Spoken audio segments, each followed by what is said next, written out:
Welcome to The Pivot Place. I'm your host, Victoria Coit, strategist, pivot advocate, and believer that your next breakthrough is just one shift away. Here, we dive into bold conversations with leaders, creatives, and changemakers, exploring the moments that redefine careers, businesses, and lives. Let's get into it. Today, we're honored to welcome Cjala Surratt, a dynamic advocate for equity and restorative justice in the arts. As co-founder of the Black Artists Collective and owner of the Black Citizens Brigade, Cjala has dedicated over 2 decades to amplifying historically excluded voices through socially engaged art and community initiatives. Her work not only preserves Black history, but also fosters inclusive spaces for cultural expression and dialogue. Welcome, Cjala. Well, I'm very pleased to be here. It's interesting. I heard right off, blackity black, blackity black. Yes. And another black, and right? another black on top. Let's go. Yes. Okay, so Cjala, tell us a little bit about yourself. Oh my goodness, how far do we go back? So I grew up here in Syracuse, New York. Mm-hmm. I am a proud alum of the Syracuse School District. I went to Huntington and then I went to Nottingham High School. Nice. Also alum of Syracuse School District.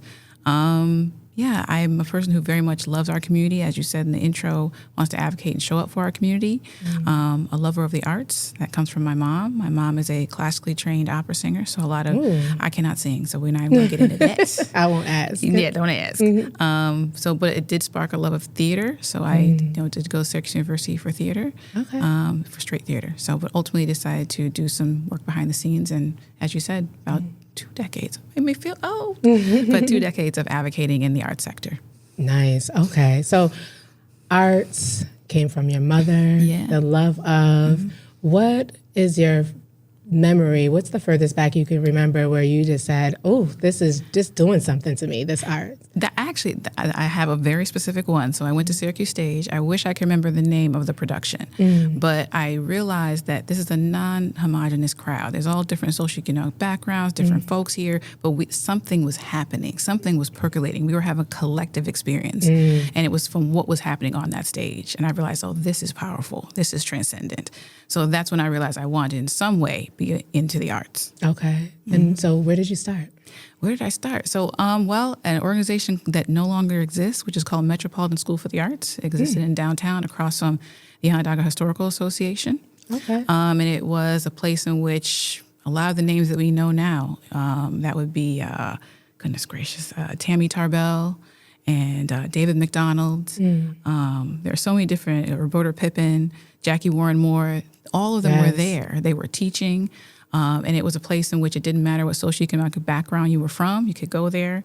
Cheryl Wilkins Mitchell taught dance. So that was a place in which I was able to explore different things. So you could go and take different courses. And also you go from floor to floor, you hear the piano playing, or you hear people doing the drums, or walk in a room and they're making something. So I think that was a place in which I began. And also I had a parent who very much advocated for that arts was something that I could enjoy, and if I wanted, lean into professionally. Okay. There's a lot in that right there. What would be the equivalent today to that metropolitan school? I would say, and I'm biased, is the Community Folk Arts Center. And I'm saying I'm biased because I have the privilege of serving on the board there as well. But in terms of a place that recognizes that pouring into our youth, right, in terms of offering them activities in the arts, but also thinking about what are the pathways, what do we need to do to support them in terms of their professional development. So not just your art practice, but your art business. How do you eat right off of this thing that you're passionate about? Yeah. Okay, so I want to talk about, you and I met, I can't remember exactly where or how. Okay. I don't know if you do. But we came across each other's paths. And I feel like you had just, you and your husband had just, and your family just came back to Syracuse. Yes. And tell us about how you came to that decision to come back to Syracuse. Oh. Where were you? Yeah. What were you doing there? Okay. We were, my husband Imad is from the West Side. I'm from Westcott area. And after getting multiple degrees, we were like, okay, we have now to make a decision about what we're going to do with it. So let's go try and see what we can do with this flex, with this education. So we decided to go to Chicago. Imad had an opportunity to work at a university there. Okay. And so, I was 3 months pregnant with my younger daughter. And we up and left. Okay. My mother was there, so I should say we had a little bit of a soft landing. We had some footing there, and we loved it. I mean, it was amazing. It was kind of like country mouse, city mouse. Like I remember thinking, "Where's everybody going at 7:00?" And they're like, "The lights don't go out here. Things keep going." And so, it was an amazing experience to be a part of that community, to see more than one equity theater, a lot more museums, but also to be a part of an enclave in a community that was really trying to push some things forward. So ultimately, it was really a logistical and financial decision that we wanted a home, and that just wasn't financially feasible in Chicago. Right. And so we decided to come back here. But it was amazing because we now also kind of had a little more insight into how to kind of potentially plug into and be of service to community here in Syracuse in a different way. Yeah, yeah. So as you were speaking, I started to remember a little bit where we connected. Okay. And I think that I was going to Lightwork Studio. Yes. And you were there. Lightwork Studio is a place where the community can gather and sort of get top-notch education, resources, to be able to hone their craft when it comes to photography. Absolutely. Yes. And you and I met there. And so you were at Syracuse University at the time. Yes, I worked at Syracuse University for Lightwork and Urban Video Project for almost a decade. Yes. And so fast forward today is one reason why I really wanted you to come and chat is because this podcast is about pivoting, right? And I always say that whether willingly or unwillingly in life, we pivot, right? Yes. And so, I want to talk about the willingly part. And maybe there's a little bit of unwillingly there for you too, and you can expound on that. But the willingly part is because we are human beings that have that when we're born, we have this innate passion, purpose inside of us that no matter what we do does not go away, right? Yeah. And so we're in sometimes these jobs that they may feed us a little bit or maybe none at all, but that still small voice is still, getting louder and louder saying, hey, what about me? What about your purpose? Absolutely. And now you're in a totally different position, right? Living out your dreams and purposes. And to watch you do that is amazing. Oh, thank you. I appreciate Absolutely that. amazing and inspiring. And so I wanted to talk about, in your bio in the beginning, I said that you were the co-owner of the Black Citizen Brigade. And that was part of your pivot, coming from a full-time job with into... insurance. With insurance, right? So nobody said when you pivot, you're not going to lose some things, That's right? Yes. But you're going to gain so much. So can you speak a little bit about the Black Citizens Brigade, how it became, and exactly what it is? Well, I mean, I think part of the issues or the willingness or unwillingness is couched in some of the things you said too, right? And that working at Lightwork was an amazing experience, but also it was couched within a very specific time at my tenure there leaving, which was that we had, across this nation, a reimagining and coming to a realization that there are some really challenging conversations that need to happen. And so working within an institution where more and more so I couldn't flex in the way that I wanted to, and I couldn't make time. I couldn't make time for a lot of the work that I felt needed to be happening. So ultimately, I think what you see in the Black Citizens Brigade, which is a physical space, right? It's vintage clothing, 1950s and 1980s, and then all the books and the records and ephemera are focused on Black history and culture. I call them all narrative prompts, right? They have their utilitarian purpose, but also I mine them for history. I mine them for a purpose and a conversation, particularly to challenge folks about not leaning into revisionist or narratives that erase parts of particularly Black culture. So I feel like everything I've done to date, is an amalgamation and important to that store, right? It's me saying, how do I show up for community? How do I show up for someone said, you know what, you're really smart, all these things you know. I said, actually, what you see in your store is my ignorance. Is there are so many things I don't know, and I'm eager to know, and I'm eager to find others who are equally excited and also a little angry that we don't know. That we have Harriet and Sojourner and Frederick, we have those names. But how do we expand, and what would it have meant for a young me or a young other Black and brown community to have those names at their disposal? What would have happened? So that's what you see in that space. My curatorial, kind of background, working in libraries for a lot of my youth, so the research components, my love of theater, my love of the arts, all of that kind of is realized in that space. And it oozes out. It oozes out. Good. I'm glad. It should. Oozes I'm glad. out. Yes. Fun fact about me, I love vintage clothes, right? I used to say I wanted to start a thrift store. Yeah. When I saw yours, I was like, no, I don't. Because if I'm not going to do it that well, it doesn't need to be done. Like the full history of when I go to your Instagram and I see the outfits and you say, this is from this era and these type of people wore it and it actually meant this and da-da-da-da-da. It's like you're wearing this living art piece. Yes. That historically, like, it's cute now, right? But back then it meant something. Right. It was maybe part of a fight. It was part of history, Yes. And so I appreciate that for sure. Tell us your location in Syracuse, New York. So and that is intentional as well. So I mean, I'm located in downtown Syracuse. I'm in Bank Alley. I'm in the Cuts. But when you enter the space, first off, of course, it says Black Citizens Brigade. I tell folks, when you look up and it says Black, you know you've arrived. But it also says 1936. And I did that because I have documented and researched all the Black-owned businesses in downtown Syracuse from 1936 to 1966. And that's using the Negro Motorist Guide, also called the Green Book. People are more familiar with the term the Green Book. And of course, we see the arc of urban renewal impact these businesses, but it's also asking and thinking about there aren't many Black businesses downtown. So it's thinking back, but also leaning into what are the barriers now, and me posing a question and asking for, really particularly because we're very close to City Hall and the State Building, right? Yes. Our politicians to also be thinking intentionally about what are the potential barriers for businesses not being able to come downtown. And what do you see those barriers as? I mean, I think there's the legacy of divestment, right? Yes. And the lack of generational wealth. I think that there are also education regarding, there are particular opportunities in which I was like, I didn't know about that grant. How come no one told me, right? So what spaces are we in or not being told about so that we can lean into these opportunities?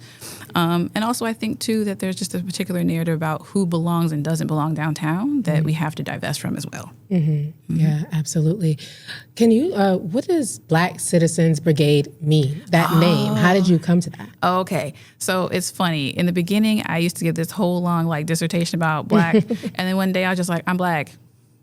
Period. That's it, right? I'm Black. Yes. And the reality still are that people whisper. They'll be like, so this Black. I'm like, why capital B in the dictionary now? Yes. Right? And then citizen, because there's a duality there, right? That the history and legacy of Black people here, it has always been tenuous. Our citizenship, our having access to all the things that America aspires to be in terms of prosperity has always been contentious. So citizenship has always been a kind of a difficult challenge there for us, right? Yeah, One has it? Who's qualified? Right, exactly. And then brigade is because collective and association, they're very palatable and respectable. Yes. And I feel like we have leaders who have tried all different tactics and have been generous and kind and trying to get what we need. And often you need a little more, you need a brigade, right? You need your co-conspirators, not just Black folks. And I think that's something I often have to say in the store is that Black history is American history. There are intersectionalities that I'm always bringing up in the store, right? Is that we've come this far because of the other part of citizenship, of having people come together in a brigade, people coming together to understand that it's dignity and humanity. My favorite quote is there was a conversation with Malcolm X, and they're very upset at saying, why aren't you fighting for civil rights? And he's like, but first we need human rights. He's like, until we arrive at that, the other details are going to be a challenge. Absolutely. Absolutely. And so as a mother, of two beautiful young women, one who is in college and paving her own way, another who She bad. I'm telling you. is something else. She scares me. I'm like, as she should, right? Yes. That's what I aspire. As a mother, you aspire to just you know, it gets a little touchy, right? Because they give it back to you, and you're just Very like, true. Yep. But at the same time, you know that you're trying. Your goal is to raise an adult. That's my goal. What was your goal? How did you do that? I'm in the doing still, and I think it's with a community of people. Right, I was raised in a community of people. I think something often people don't know is I was raised in the LGBTQ community, right? So there was always a sisterhood of people who were kind and loving, but also who could check me as well. And so I think I know we have also surrounded our daughters with that I know that, and I've said to them, if you can't come to me, here are all these other elders who I trust, who are wise, right? So that you can lean into them if you need something, right? So I think it's having a community of folks. It's being open to dissent, right? I think there's this thing of that I respect that your opinion might be different than mine, and I'm amenable to a conversation. We may not arrive at agreement, right? You know, and that's something I say in the store often too. Is like I'm here to offer information, right? We don't necessarily have to arrive at the same place, but you will leave here though with something expanded. But yeah, no, it's a challenge because my daughters are also of different, their father's Cambodian, right? And so there are certain lived realities that are going to be different than my own. So it's showing up for that, right? And understanding that it's not centering yourself. I think there are times you're like, and even sometimes mourning certain things that you want. Like I thought my daughter was going to do this, right? What did you actually think your daughter, the oldest right now, like the oldest, when she was coming up? I actually, it's very interesting. She was always clear. She was always a clear-headed child, quiet, contemplative.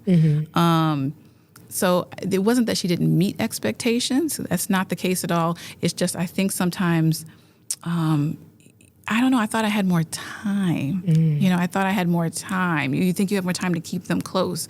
And I am now on the eve of her, you know, getting married and moving out. And I blink and I was like, when did that happen? Right. You know, so it's the mourning of a child. Right, that time has passed, and now I have to celebrate her moving into adulthood and all of the complexity that is. Does that shift your? Not to get, I guess we're in the parenting, right? We in it. Let's go. Does that shift like having another child under that? So younger, it sort of shifts the way that you move with your second child. Oh, absolutely. And I want to also say the first one tricked us. Okay, because she was again very much someone who was like had her own way, was very quiet, and we were like, oh, that 10 years later we were like, okay, well, that was cool, let's do that again. And this one Sophia is a bundle of energy. She's a whole different kid, which is amazing. But we were like, oh, we're tired. we should have switched the two. Right. But no, it's interesting because I would think that I would have lessons learned from the first. Right. And I do. Right. I think Imad and I feel more confident in our choices. Right. And in our footing as parents. But I also know that we have to show up different for this kid because this is a different child. Right. And not to make the comparison. Right. And to show up for what her passions are. Right. So, yeah, no, it's being a parent is an interesting thing. It really is. Yes. It really is. I'm just, so I can't even say I'm settled yet. And she's 10. Right. But I'm just sort of getting used to the whole thing, whatever you want to call it. And in this world, right? I mean, I think the most difficult thing I've had to say to both girls is I don't know. I don't know. That's a powerful thing. It's a very powerful thing to admit, right? Because I think they look to you for all the answers. But I think it's important to say we're in this together. We're on some different kind of footing. That was through COVID. That's through this new politic. But yeah, I don't know. But you have us, and you have a community of people who care, and we're going to show up for you, regardless of what it looks like outside in the world. Yes. Okay, I'm going to pivot again. Oh, we pivoting. Okay. Yes, pivoting again. Yes. Because you spoke about your arts, how it shows up in your entrepreneurship. And we didn't touch on your art advocacy, which I think is a huge thing that I sort of saw brewing up in you during, and I'm sure it's always there, but policy-wise during COVID, right? And you mentioned not being aware of certain opportunities out there, and now you are sort of the person that is Yes, a lot on your shoulder, right? You're sort of the person that makes people aware, right? And there's also the Black Artist Collective Yes. that you're a co-founder in. Tell us a little bit about that collective. I think in terms of the pivot, it became that, and this also came out of that, there was a movement here. We marched across the city for 40 days, right? And I found out, or I realized in some of that work, along with the Black Artists Collective, is that the noise, right, the movement, the visible part of it is integral. It was the other part that I was like, I think we need to lean into and hone, which is codifying, solidifying. Something needs to be down on paper. And so in that social justice space, it was also in the advocacy space. Okay, all right, we have these solidarity statements. We have this kind of move towards we want to show up in an equitable way for folks. But then I was like, okay, well, what does that actually look like in terms of policy, right? Does that look like in terms of demanding 1% programs where you're actually allocating portions of a project towards showing up for artists? Does that mostly mean, again, back to that thing of your art practice, but your business practice? Because I worked with an organization called Creators Build New York. And I thought it was going to be advocating for funding. And I found most of the time it was telling artists, you deserve to eat. You deserve health insurance. Yes. You deserve to be properly and safely housed. And I think there's so much of us artists being immensely generous with their skills and their craft and their passion that they sometimes don't think about their own well-being. So it's being in spaces where we're trying to craft a narrative, particularly for our politicians, of understanding that it isn't frivolous, right? Arts isn't frivolous, social emotional learning, all these other things, so that they then can use that so that they're not having to navigate that at the ballot, because that's what it comes down to, right? Is that always all this money has to be accounted for.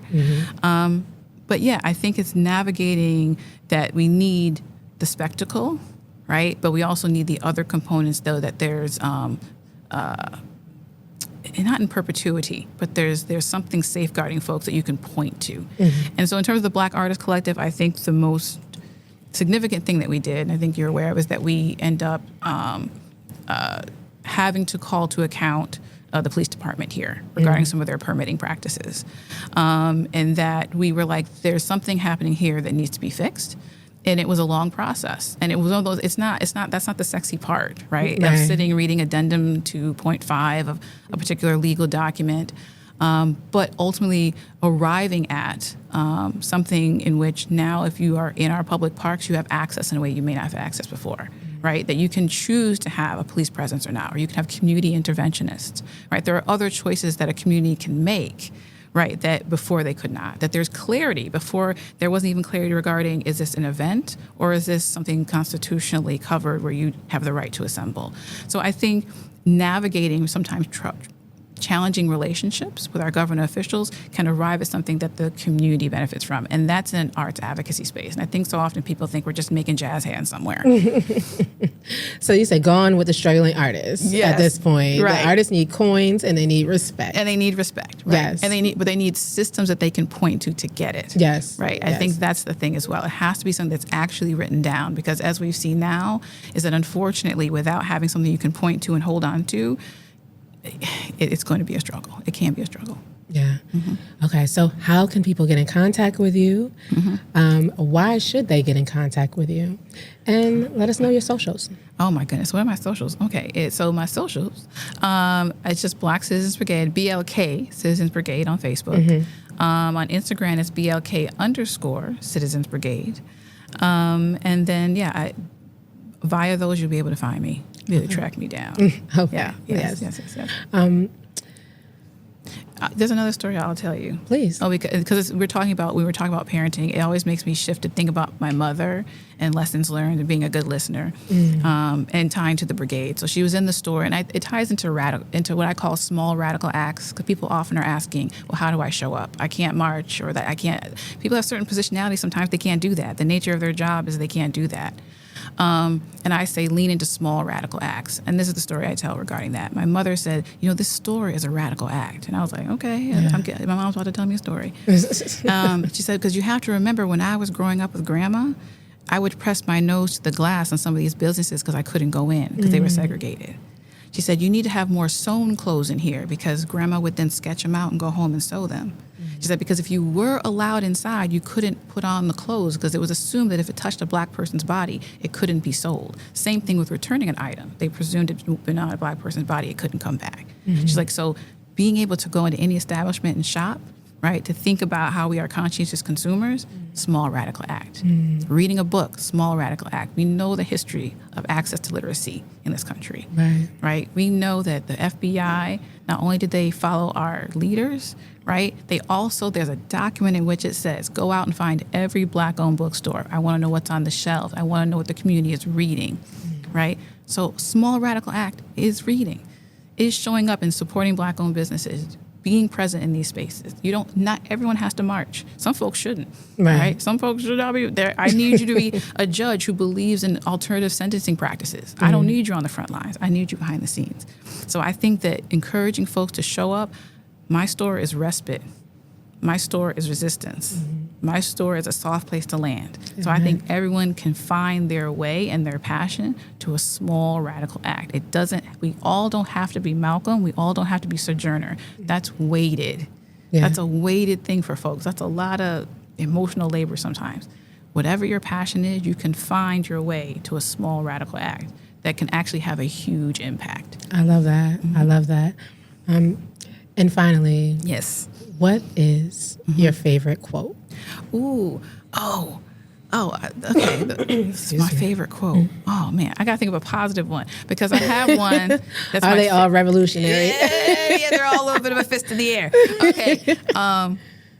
Because my favorite one is there are many times, and I sit at a lot of different tables, which because I'm trying to watch the money where it's all going. Right. I get confused sometimes, and I'm trying to figure out why something or people aren't amenable to thinking in a more expansive way or a more intentional way or more empathetic way. And Dr. Regina Love, who is a professor out of Rochester, New York, wrote a book. Unfortunately, the name of the book's not coming to me.